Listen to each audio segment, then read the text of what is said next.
수업할 때 네, 수업할 때 그런 거 먹으면 막 얼굴로 튀어서 안 돼. 자, 기출문제집 136페이지 한번 펴볼게요.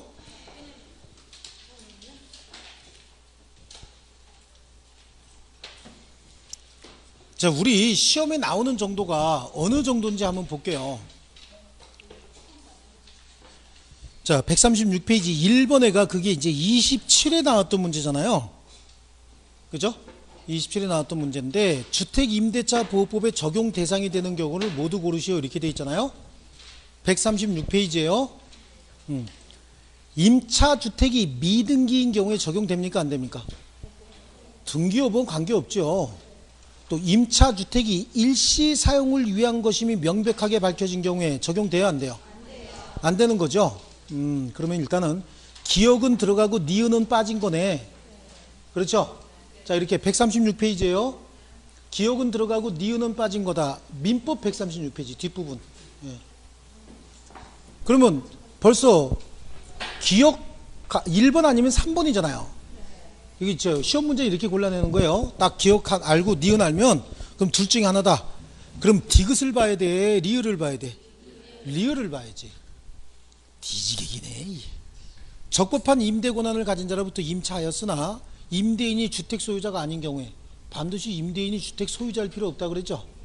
그러면 리을이 맞았으니까 답은 그냥 3번이겠네. 그러면 디귿이 사무실로 사용되던 건물이 주거용 건물로 용도가 변경이 됐다. 이건 관계없죠. 주거용 건물로 용도가 변경이 됐다. 주택인지 아닌지는 뭘로 보고 한다 그랬어요? 실제 용도. 자, 사무용 건물인데 사무용 건물에 가서 보니까 실제로는 주거용으로 쓰고 있더라. 그리고 주민등록도 돼 있더라. 그러면 주임법 적용하겠다는 거예요. 실제 용도를 보겠다. 근데 이거는 아예 용도 변경이 돼 있대죠. 그럼 당연히 주택으로 봐야죠. 그 다음에 2번이요. 주택임대차 보호법에 관한 설명으로 옳은 거 찾습니다. 이번에는요. 주민등록의 신고는 행정청이 수리한 때가 아니라 행정청에 도달한 때. 수리가 뭐야? 받아들인 때잖아요. 도달이면 어떻게 내가 냈을 때죠. 그러니까 제가 아까 뭐라고 얘기했냐면 공무원이 받아서 수정해달라고 얘기하면 수정해서 제출하고 이런 행동을 했었잖아요. 그냥 갖다 냈다. 그러면 공무원이 갖다 내는 순간 효력이 발생한다라고 하는 거하고 공무원이 수정 요구하면 수정해서 제출해야 된다라고 하는 그 차이가 뭐냐면 공무원이 받아야 된다는 얘기예요. 그러니까 공무원이 받으면서 71-1이 아니고 17-1입니다 라고 하면 17-1로 고쳐서 냈다. 그럼 대항력 생긴다 그랬어요? 안 생긴다 그랬어요? 안 생긴다. 그런 말의 의미는 공무원이 수리를 해야 된다. 접수를 해야 된다. 그런 얘기예요. 그래서 도달한 때가 아니라 수리한 때다. 자, 등기명령 집행에 따라서 주택의 전부에 대해서 타인 명의의 임차권 등기가 끝난 후 소액보증금을 내고 주택에 임차한 자는 최우선 변제권 행사할 수 있다 없다? 없다. 최우선 변제 못 받는다 그랬죠? 임차권 등기명령에 의해서 임차권 등기가 집행이 된 이후에, 그럼 등기가 된 이후에 그 주택에 새로운 임차인들은 최우선 변제권 행사할 수 없다 그랬죠? 그런 것들이 늘 강조하는 것들이 이렇게 시험에 나오는 겁니다. 그 다음에 임차권보다 선순위 저당권이 존재하는 주택이 경매로 매각이 됐대요. 그러면 그 경매 매수인은 임대인의 지위를 승계합니까? 대항력이 없기 때문에 이때는 임차권에 대항력이 없죠. 선순위 저당권이 있기 때문에 대항력이 없습니다. 또 소액 임차인은 경매 신청 등기 전까지 좋은 후에요. 임대차 계약서에 확정일자를 받아야 최우선 변제 받아요. 확정일자는 필요 없고 뭐까지만 한다 그래서 대항력까지만 있으면 된다. 주택 임차인의 우선 변제권은 대제 환가대금에 미칩니까? 안 미칩니까? 미치는 거죠. 대제 환가대금도 주택의 일부로 본다 그랬어요. 대지도. 그래서 건물뿐만 아니라 어디에 대해서도 대지에 대해서도 여기에 매각대금에서도 우선 변제 받을 수 있다. 아시겠죠? 그 다음에 3번 문제는 상가건물 임대차 보호법인데 여기 나왔어요. 뒤로 가야 되는데 2014년 1월 갑은 선순위 권리자가 없는 을의 X상가 건물을 보증금 1억 원, 월차임 40만 원에 임차하여 대항요건을 갖추고 확정일자까지 갖추고 있답니다. 아시겠죠? 그러면 환산보증금 얼마예요? 1억 5천 아닌가? 1억 원에 차임 40만 원이니까 1억 4천인데요? 1억 4천이죠? 1억 4천인데 자, 갑이 3기 차임에 상당한 연체가 있었답니다. 그러면 계약 갱신 요구 거절할 수 있어요? 없어요? 있죠. 삼보 파철 중에 하나네요. 임대 기간에 대하여 별도의 약정이 없는 경우에 그 기간은 몇 년? 1년. 상가 건물 1년. 상가 건물 1년. 주택 2년.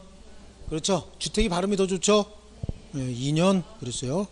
자, 갑이 보증금 반환 청구 소송의 확정 판결에 따라서 X 건물에 대해서 경매를 신청할 때는 갑의 건물 명도 의무 이행은 집행 개시 요건이 아니다.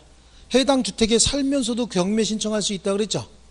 그 다음에 갑이 X건물의 환가대금에서 보증금을 우선 변제받기 위해서는 대항 요건이 배당 요구 종기까지 존속하고 있어야 된다. 또 보증금이 전액 변제되지 않는 한 X건물에 대한 경매가 실시되어 매각되더라도 갑의 임차권은 존속한다. 선순위 아무것도 없다고 얘기했잖아요. 그러니까 당연히 대항력이 있다. 그래서 보증금 모두 받을 때까지 그 임차권은 존속한다. 맞죠? 넘겨보시면 그 다음에 5번 문제로 가세요. 5번 문제. 주택임대차 보호법에 관한 설명으로 옳은 거 찾습니다. 이번에는요. 옳은 거. 다세대 주택. 다세대 주택이면 공동이에요? 아니면 단독이에요? 공동이지. 공동. 허허, 이 공법 큰일 났네.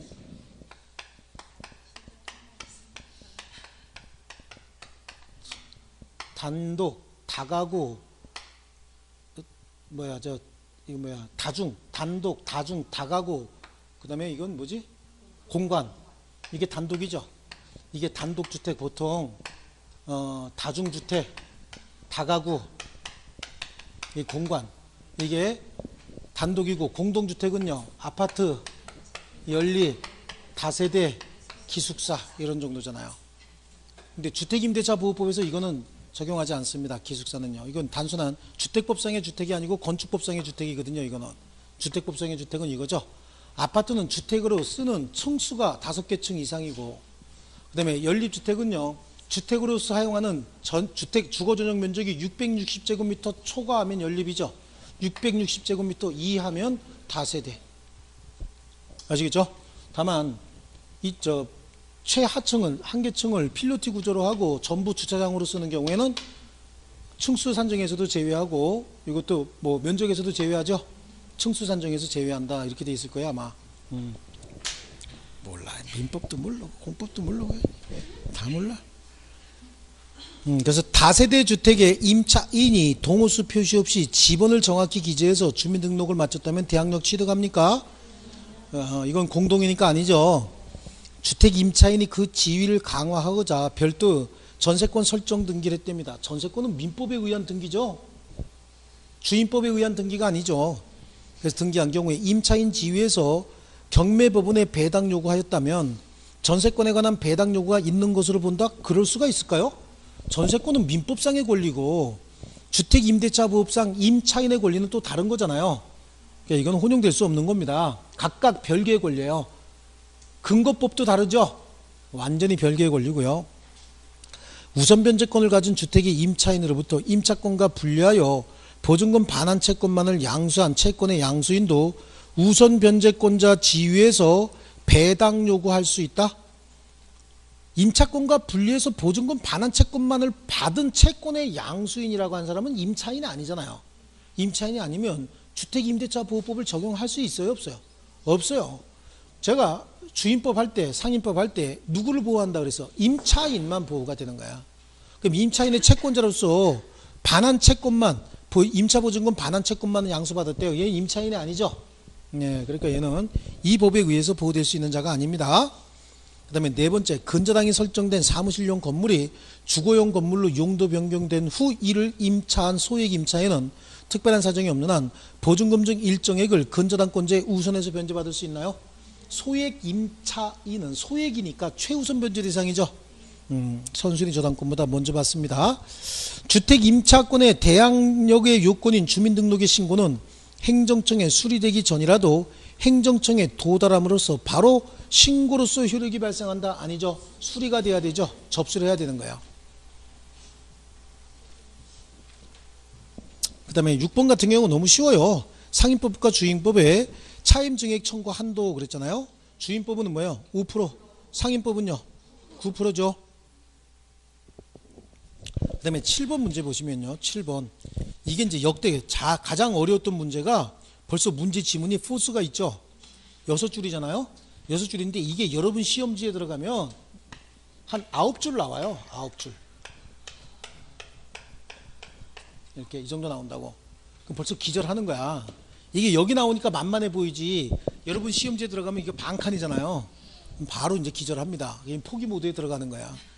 이거 그렇죠. 예. 근데 우리 배운 내용이거든.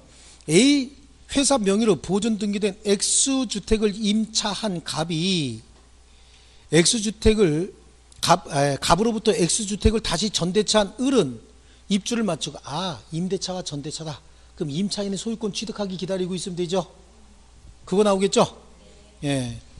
2015년 1월 12일 전입신고를 마쳤습니다. 입주를 마치고요. 그럼 1월 13일 0시부터 대항력이 생겼죠. 근데 2005년 12월 11일 X주택을 갑이 분양받았대요. 그래서 2006년 3월 20일 소유권 이전 등기를 마친 날 병에게 저당권 설정해 줬답니다. 그럼 무조건 을의 임차권이 우선이죠.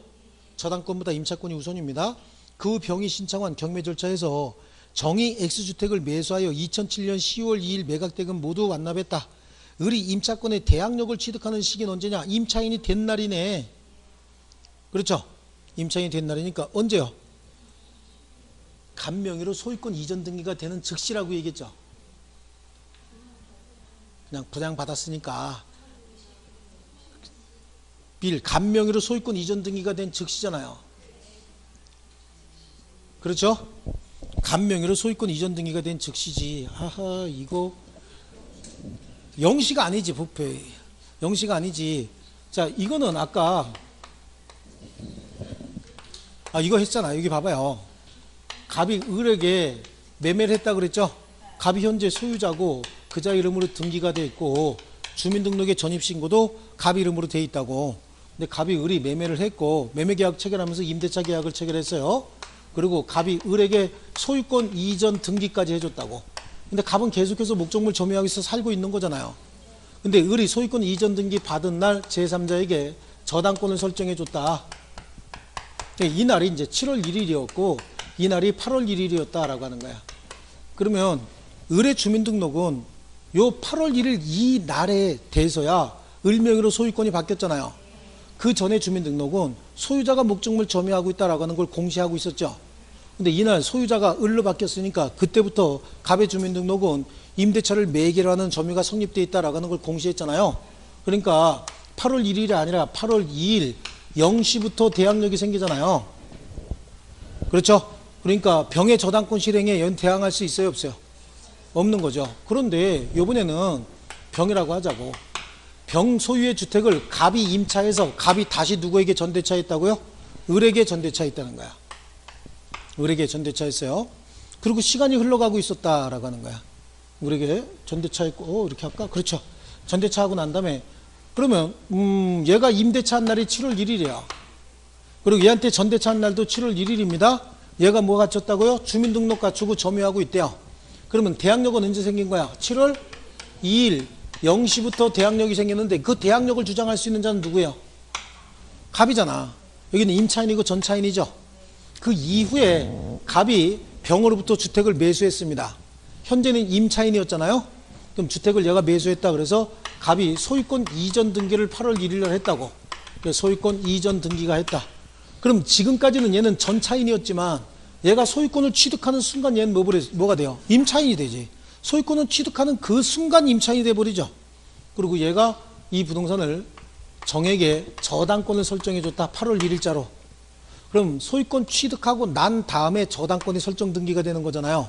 근데 얘가 임차인이 되는 순간은 지금까지는 전차인이었고 임차인이 되는 순간은 뭐예요? 얘가 소유자가 되는 순간 임차인이지.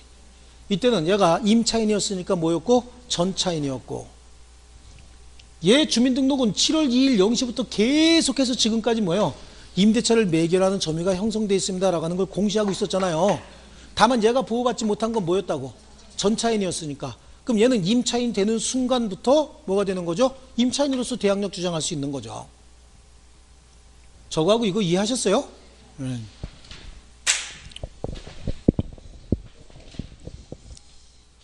자, 그래서 거기 3월 20일 갑명의로 소유권 이전 등기가 되는 즉시다라고 하는 거하고,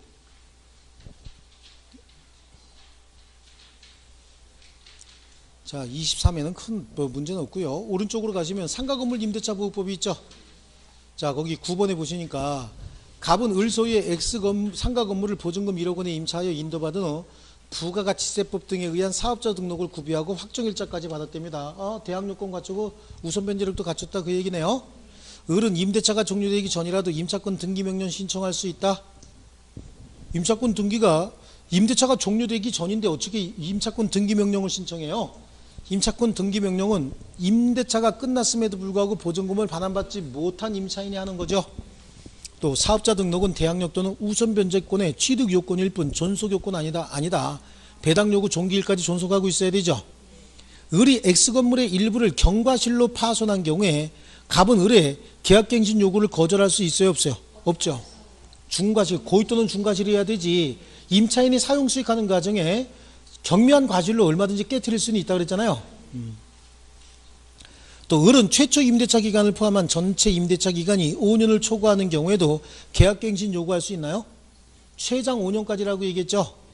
또 을이 X건물의 환가대금에서 후순위 권리자보다 보증금을 우선 변제받기 위해서는 사업자 등록이 경매개시 결정 시까지 존속하고 있으면 된다라고 하는데요.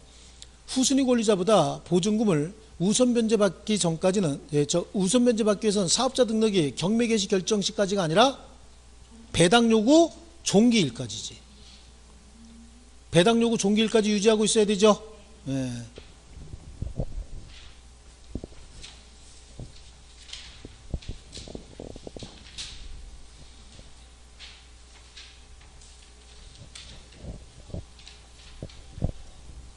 자, 10번, 12번으로 한번 볼게요. 12번이 이제 27회 요번에 나왔던 우리 문제인데요. 상가건물 임대차 보호법의 내용으로 옳은 겁니다. 임차인이 대항력을 갖추기 위해서는 임대차 계약서상에 확정일자 받아야 된다.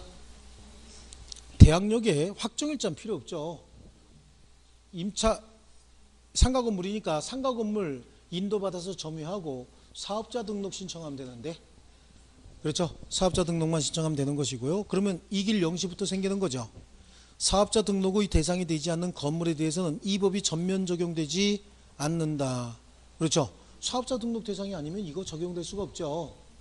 또 기간을 정하지 아니하거나 기간을 2년 미만으로 정한 임대차는 그 기간을 2년으로 본다. 이건 주택이 그렇고 상가 건물은 뭘로 바꿔야 돼? 1년으로 바꿔야 되고, 전차인의 차임연체액이 2기 차임액에 달하는 경우에 해지할 수 있다가 아니라 3기죠. 권리금 회수의 방해로 인한 임차인의 임대인에 대한 손해배상 청구권은 그 방해가 있은 날로부터 몇 년이요? 3년 맞죠? 근데 방해가 있은 날이에요? 아니면 방해가 종료된 날이야? 종료된 날로부터. 왜냐하면 방해가 시작이 됐대요.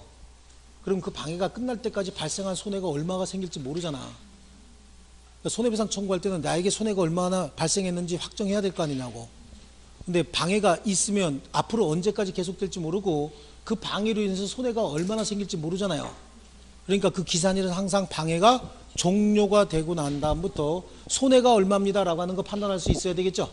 이런 건 암기 대상이 아니야. 그러니까 법적인 상식만 있으면, 리갈 마인드라고 하는데, 법적인 상식만 있으면 손해배상 청구하려면 발생한 손해가 얼마인지 알아야 될 거 아니에요. 제가 맨날 하는 얘기가 손해배상 청구합니다. 얼마가 손해가 발생하셨어요? 그건 잘, 그러면 어떻게 신청 서류 찢어질 때까지 맞는다 그랬죠. 여기도 마찬가지지. 방해가 있은 날부터 그러면 아직 끝나지 않았을 수도 있잖아요. 그렇죠? 손해배상 청구합니다. 손해가 지금까지는 한 3천 되는데요, 내일 또 생길지도 모르는데요. 그럼 판사가 그거 갖고 또 때리겠죠. 예. 손해도 확정하지 않고 뭘 손해배상을 청구해, 그렇게 된다고. 자, 그 다음에 26회 나왔던 거요. 상가건물 임대차 보호법상 임차인이 그가 주선한 신규 임차인이 되려는 자로부터 권리금 지급받는 것을 방해한 임대인에게 손해배상을 청구할 권리는 임대차가 종료된 날로부터 몇 년 이내에 행사하지 않으면 3년이에요?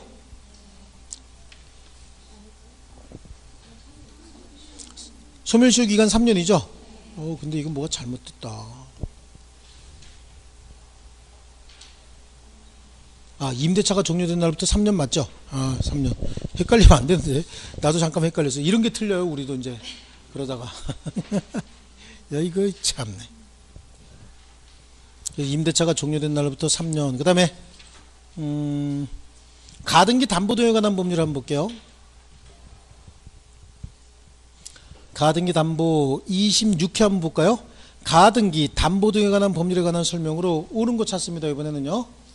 자, 옳은 거. 공사대금 채무를 담보하기 위해서 가등기 담보등에 관한 법률의 적용 범위에 피담보 채권은 뭐라 그랬어요? 소비대차 계약상의 채권 채무만 해당한다 그랬죠? 공사대금 채권을 담보하게 한 가등기에도 이 법이 적용이 됩니까? 안 되죠. 청산금을 지급할 필요 없이 청산 절차가 종료된 경우에 청산금이 없었다 그런 얘기잖아요. 그때부터 담보 목적물의 과실수취권은 채권자에게 속한다. 그렇죠? 소유권 이전 등기를 받지 않아도 실질적으로 권리를 취득할 수 있는 지위를 갖추게 됐잖아요. 그러면 담보 목적물의 과실수취권은 채권자에게 속한다. 대금 지급한 거하고 똑같지. 매매에 있어서 대금 준 거하고 똑같잖아요. 원래 매매계약도 그렇죠. 매매계약도 매수인이 대금을 완납한 이후부터 생긴 과실은 매수인에 속하는 거잖아요. 가등기 담보권의 청산 절차가 끝났다. 근데 청산금을 줬다. 그럼 그때부터 과실은 담보권자가 취득해야 되죠. 똑같은 원리로 해서 청산금을 줄 필요 없다는 얘기는 대금이 완납된 거하고 똑같은 거잖아요. 그러니까 그때부터 과실은 누구에게 속해야 돼요? 담보권자, 채권자에게 속해야 되겠죠. 가등기 담보의 채무자는 귀속청산과 처분청산 중 하나를 선택할 수 있다가 아니죠. 귀속청산 아니면 뭐 해야 돼요? 경매해야 되지. 그리고 선택권도 채무자가 선택하는 게 아니고 누가 선택해요? 채권자가 선택하는 거예요. 가등기 담보의 채무자의 채무변제와 가등기 말소는 무슨 관계? 동시 이행 관계에 있다. 가등기 채무변제와 가등기 말소는 동시 이행 관계 아니에요?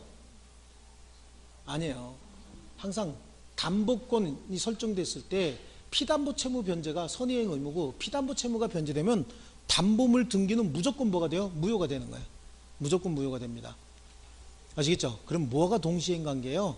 청산금 지급과 소유권 이전 등기가 동시이행 관계예요. 그렇죠?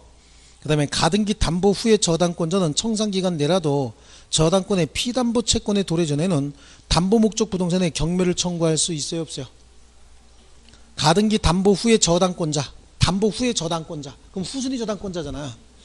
청산기간 내라도 저당권의 피담보 채권 도래 전에는 담보 목적 부동산에 경매를 청구할 수 있다. 그래요. 변제기 도래 전이라도 경매 청구할 수 있어요. 청산금이 뭐 이따위로 계산됐어 이러면서 경매 신청할 수 있습니다.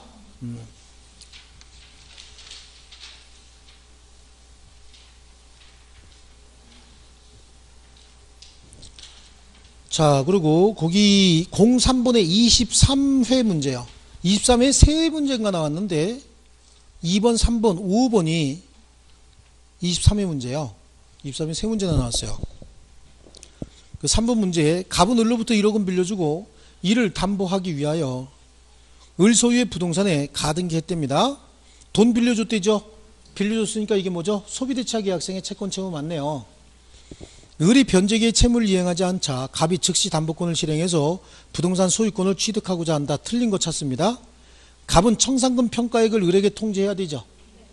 예, 또 갑이 을에게 청산금 평가액을 통지한 후에 갑은 이에 관하여 다툴 수 있어요? 없어요? 없다. 이건 주관적으로 평가한 금액은 자기 스스로도 다툴 수 없다 그랬어요. 또 을은 갑이 통지한 청산금액에 묵시적으로 동의함으로써 청산금을 확정할 수도 있고요.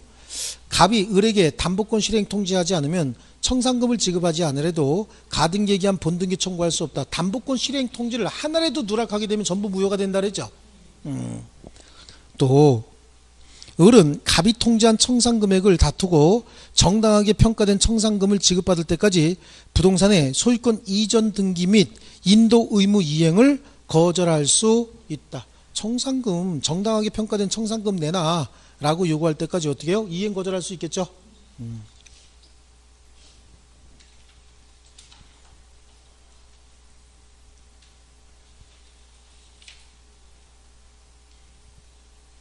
음, 6번으로 한번 가보세요. 6번.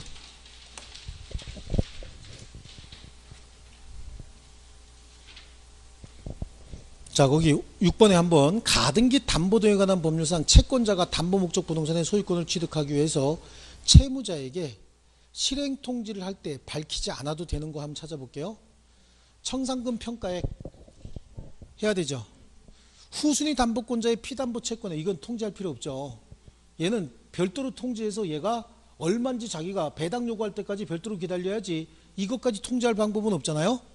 통지 당시에 목적 부동산의 평가액, 그렇죠. 목적 부동산이 얼마고 담보 물건이 얼마인지 그거 계산해 줘야 되잖아요. 청산금이 없다고 평가되는 경우에 그 뜻 통지해야 되고, 담보 목적 부동산이 둘 이상인 경우에 각 부동산의 소유권 이전에 의해서 소멸시키려고 하는 채권액, 그렇죠. 그래서 이건 공동담보하고 똑같다고 얘기했잖아요. 그래서 여기서 얼마, 여기서 얼마, 그러니까 요 부동산의 후순위 권리자는 얼마, 요 부동산의 후순위 권리자는 얼마씩 받을 수 있다라고 하는 이런 취지의 통지를 해줘야 되는 거예요.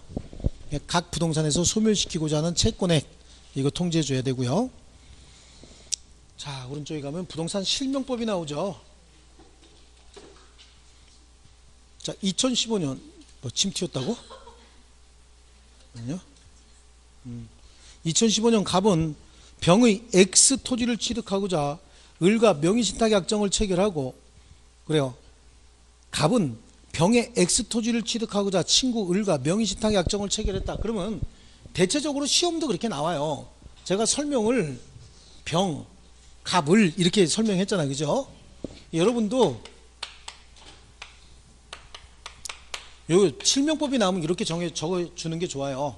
그래서 갑은 X 토지를 취득하고자 을과 명의신탁 약정을 체결하고 을에게 그 매수자금을 주었다. 아, 이게 뭘까? 계약 명의신탁이지. 네가 가서 계약해라잖아. 그 약정을 하고, 네가 가서 어떻게 해라? 계약도 하고, 그리고 내가 자금 빌려주겠다 이렇게 약정을 한 거잖아요. 그래서 계약을 얘가 가서 한 거죠.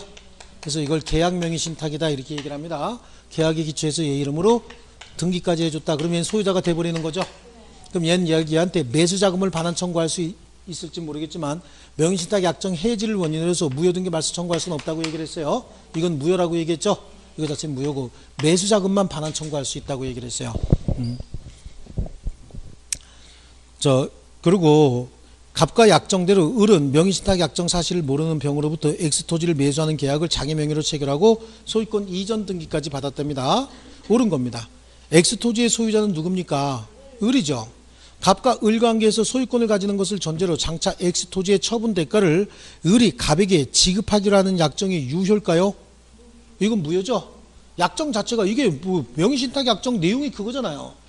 네가 나중에 처분하게 되면 매각대금 나한테 줘야 돼 이거잖아요. 이 약정도 결국은 투기를 조장하는 약정이잖아요. 그러니까 이것도 무효고요.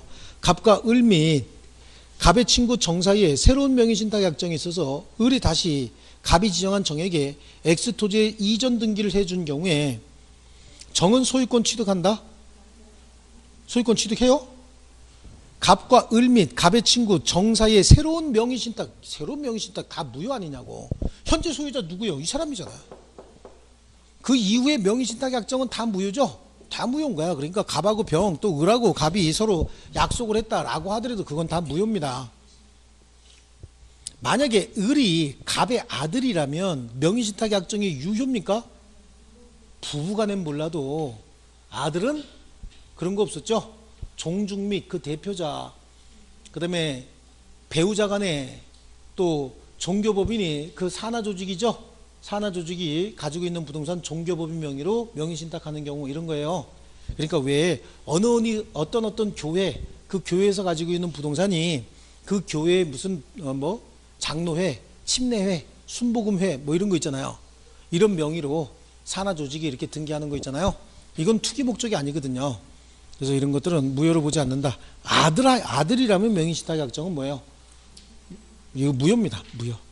만약에 을과 명의신탁 사실을 아는 병이 매매계약에 따른 법률 효과를 직접 갑에게 귀속시킬 의도로 계약을 체결한 사정이 인정된다면 갑과 을의 명의신탁은 3자 간의 등기 명의신탁으로 보아야 한다.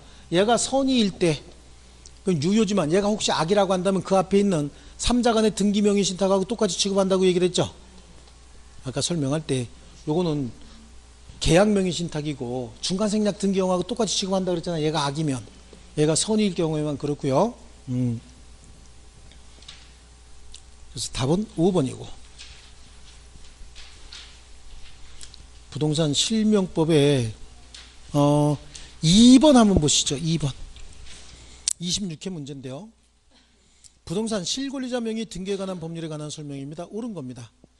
부동산 이외의 부동산 물권의 명의신탁은 돈 법률에 적용을 받지 않는다. 소유권 이외의 부동산 물권의 명의신탁이에요. 소유권뿐만 아니라 무슨 권, 다른 제한물권도 실명 등기하라고 되어 있잖아요. 그러니까 1번 지문은 틀렸고요. 채무 변제를 담보하기 위해 채권자가 부동산 소유권을 이전받기로 하는 약정, 이게 뭐죠? 양도담보잖아. 그렇죠. 채무 변제 담보하기 위해서 채권자가 부동산 소유권을 이전받기로 하는 약정이 뭐예요? 이게 양도담보죠. 이건 이 법에서 정하고 있는 명의신탁 약정 아니잖아요.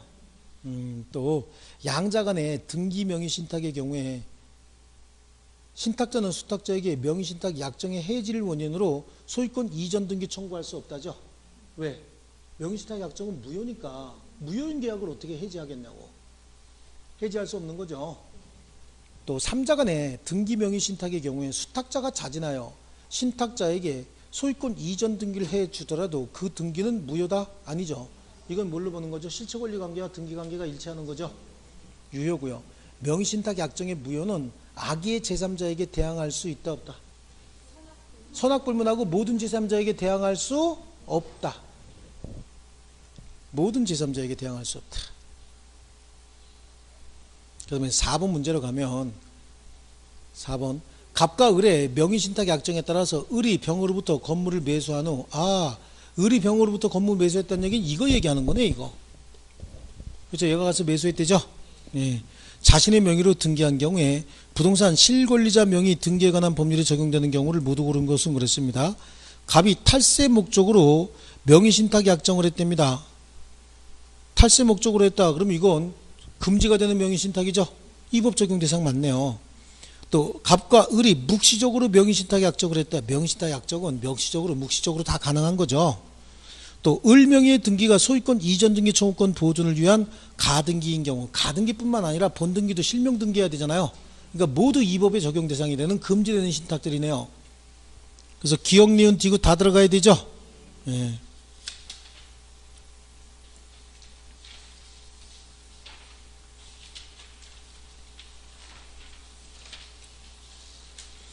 자, 그러면 7번 문제가 뭐야? 7번 문제가 27의 문제죠. 7번 작년 문제잖아요, 이게요. 작년 문제 한번 볼게요. 자, 갑은 2015년 10월 17일 경매 절차가 진행 중인 을 소유의 토지를 취득하기 위하여 병에게 매수 자금을 지급하면서 병 명의로 소유권 이전 등기하기로 약정했다. 이게 결국은 또 뭐냐고. 그러니까 계약 명의 신탁이잖아요. 네가 가서 계약해라 그런 얘기죠. 병은 위 약정에 따라서 위 토지에 대한 매각 허가 결정을 받고 매각된 거 완납한 후 자기 명의로 소유권 이전 등기까지 마쳤답니다. 다음 설명 중 옳은 것을 모두 고르시오 그랬죠. 자, 여기도 볼게요. 갑 맞고, 이거 다 지을 필요 없는데, 그죠? 네. 여긴 갑이고 얘가 이제 을이잖아. 그리고 여기가 병이나 여기가 병인가? 여기가 병이고 여기가 을이죠. 이렇게 쓰면 되는 거예요.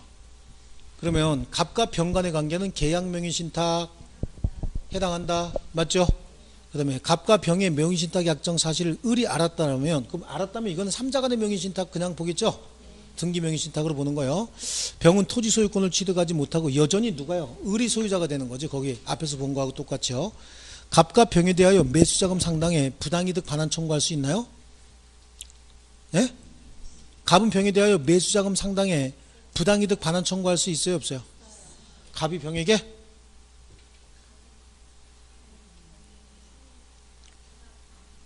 반환 청구할 수 있어요? 그렇지. 매수자금만 반환 청구할 수 있죠. 그러면 기억은 맞았고 갑과 병의 명의신탁 사실을 을이 알았다면 병은 토지 소유권을 취득하지 못한다. 이것도 맞았는데, 그죠? 네? 토지 소유권 취득하지 못하는 거죠. 기억, 니은, 디귿 다 맞은 건데요. 그러면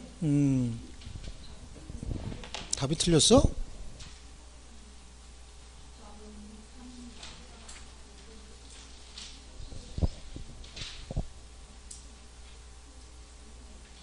이거는 어떻게 설명이 이렇게 돼 있냐?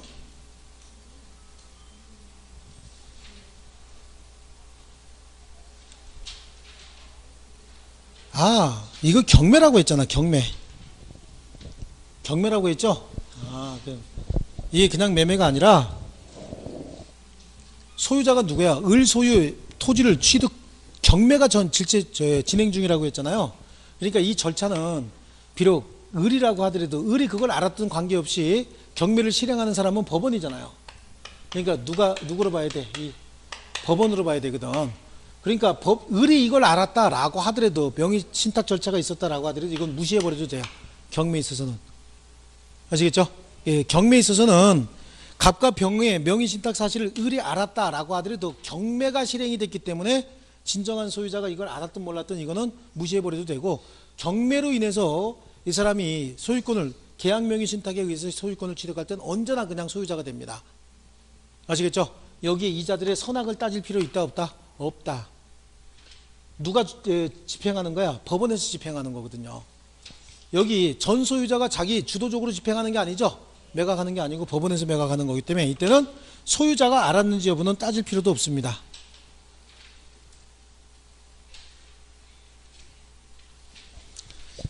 자, 그리고 집합건물의 소유 및 관리에 관한 법률이죠. 그 23회 문제 한번 볼게요. 집합건물 소유 및 관리에 관한 법률에 관한 설명 틀린 겁니다. 자, 관리단에는 규약으로 정하는 바에 따라서 관리위원회 둘 수 있고요. 관리인은 매년 회계연도 종료 후 몇 개월이라 그랬어? 3개월. 관리단 집회 소집해야 되겠죠. 관리인은 구분 소유자일 필요 없다. 그 임기는 2년 이내 범위에서 규약으로 정한다. 관리인에게는 부정한 행위가 있을 때 각 구분 소유자는 관리인의 해임을 법원에 청구할 수도 있고요. 규약에 다른 정함이 없으면 관리위원회 위원은 전유 부분을 점유하는 자 중에서 관리단 집회 결의에 의하여 선출한다라고 하는데, 관리인을 살고 있는 입주자 중에서 관리인을 선임하게 되면 관리인이 자기 자신을 위해서 여러 가지 활동을 많이 할 거 아니겠어요? 그래서 이거는 우리 공부 안 한 범위 내에 들어가 있는 내용이죠. 그러니까 그냥 우린 2번 찍어야 되는데 답은 5번이죠. 근데 상식적으로 한번 생각해 보세요. 자, 관리인이 관리위원회 위원 같은 경우에는 전유 부분을 점유하는 자 중에서 관리단 집회 결의로 선출한다라고 하는데, 관리위원은 구분 소유자 중에서라고 되어 있잖아요. 전유 부분을 점유하고 있는 자가 아니라. 그럼 전유 부분을 점유하고 있는 자와 구분 소유자의 차이는 어떤 게 있어요? 구분 소유자는 소유자일 수도 있고 전유 부분을 점유하는 자는 소유자일 수도 있지만 임차인도 있을 수 있죠. 예, 그래서 임차인은 포함시키지 않겠다라고 하는 취지인데, 그냥 이런 거 나오면 할 수 없어. 틀려줘야 돼요.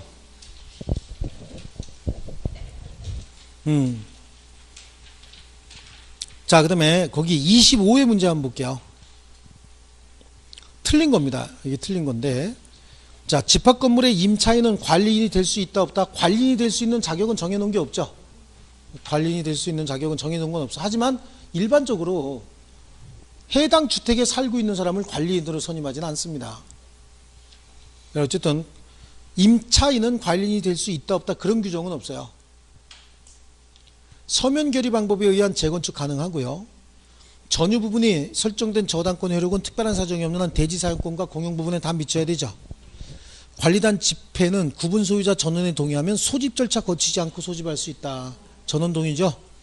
또 공용 부분 관리비에 대한 연체료는 특정 승계인에게 승계되는 공용 부분 관리비에 포함되지 않는다라고 하는데, 자, 공용 부분 관리비에 대한 연체료는 관리비가 아니고 뭐죠? 채무 불이행에 대한 손해배상이죠.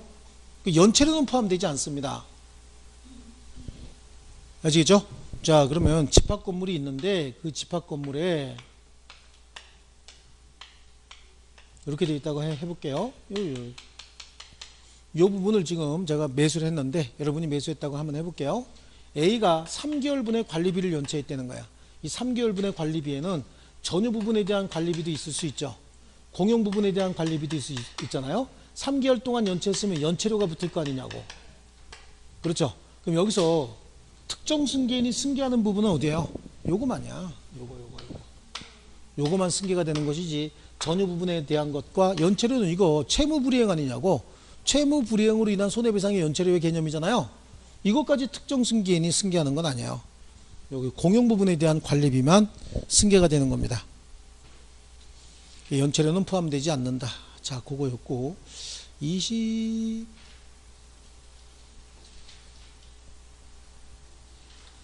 5번 문제 한번 보세요. 5번 집합건물의 소유 및 관리에 관한 법률에 관한 설명으로 틀린 겁니다. 전유 부분에 대한 처분이나 압류 등의 효력은 특별한 사정이 없는 한 대지권에 미칩니까? 안 미칩니까? 미치는 거죠. 예, 이게 미치는 거고요. 그 다음에 규약은 특별한 사정이 없는 한 관리단 집회에서 구분 소유권 및 의결권 각 4분의 3 이상 찬성으로 변경될 수 있나요? 변경될 수 있어요? 4분의 3이에요? 왜 4분의 3이죠? 서재 아니고. 그렇죠. 나머지는 다 4분의 3이라 그랬죠. 과자 없는 거요. 예, 그죠?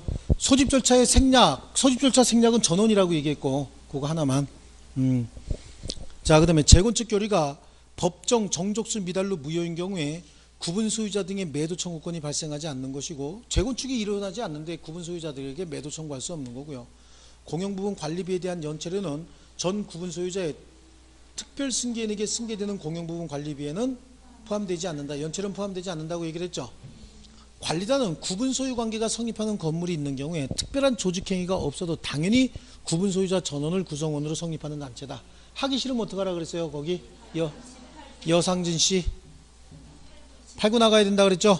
그 다음에 5번에 집합건물의 소유 및 관리에 관한 법률상 재건축하기 위해서 구분 소유자의 얼마 이상 및 의결권 5분의 4 이상의 결의가 있어야 된다죠. 공통적으로 들어가는 거요. 그 다음에 7번 문제는 우리 아까 풀었고 8번 문제 한번 보시죠. 자, 집합건물의 소유 및 관리에 관한 법령상 집합건물에 관한 설명으로 틀린 겁니다. 집합건물 대장에 등록되지 않더라도 구분 소유 관계 성립할 수 있다죠. 등기되지 않아도 성립할 수 있고 등록되지 않아도 성립할 수 있다요. 이건 앞으로 또 나올 수 있습니다. 또 공용 부분의 사용과 비용 부담, 사용과 비용 부담은 전유 부분의 지분 비율에 따른다. 틀렸지. 사용은 용도에 따라서라고요. 그렇죠. 이거 자꾸만 틀려요, 진짜. 예, 자꾸만 틀려. 집합건물의 공용 부분은 시효 취득 대상이 될 수 없다. 전유 부분에 따르는데 공용 부분만 어떻게 시효 취득하냐고. 또 관리인 선임 여부와 관계없이 공유자는 단독으로 공용 부분에 대한 보존 행위할 수 있다. 누군가가 막 망치로 공용 부분을 지금 망치로 때리려고 그러는데 그럼 관리인이 아니라도 그거 왜 때리세요? 그래야 되죠. 누군가가 엘리베이터 위에서 막 쾅쾅 뛴다고. 엘리베이터 안에서. 그럼 뛰지 말라고 해야 되죠. 어떤 녀석이 꼬맹이가 타가지고 옛날에 14층 살 때인데요. 꼬맹이가 타더니 16층 아파트에 14층이야. 타더니 11층에서 타더니 각 층마다 다 누르는 거야. 아침 시간에 뱃속에서 끌어올리는데 걔 엄마가 그거 보고서요. 그러는 거 아니야. 그러고 가만히 또 막 이러고 있는 거야. 그래서 내가 야, 너 그거 왜 그러냐? 근데 날 쳐다보고 왜 그러냐는 거야. 예, 그래서 아니 이게 당신네 거냐고. 우리 집에 계신 분이 또 하여튼 오지랖 넓게 별거 다 참견한다고. 근데 그거 누가 얘기 안 해주면 안 되는 거거든 사실은. 나라도 얘기를 해줘야 되죠. 예. 또 대가리 가서 저 집에 가서 대가리 박더라도 할 얘기는 해야죠. 자, 그리고요. 구분 소유자는 규약 또는 공정증서로 달리 정하지 않는 한 그가 가지는 전유 부분과 분리하여 대지 사용권을 처분할 수는 없고, 이게 분리처분 금지죠. 분리처분 금지는 등기하지 아니하면 제3자에게 대항할 수 없다라고 하는 쪼다 같은 조문도 있다고 얘기했어요. 예. 자, 다 했죠? 예, 오늘 고생했네요.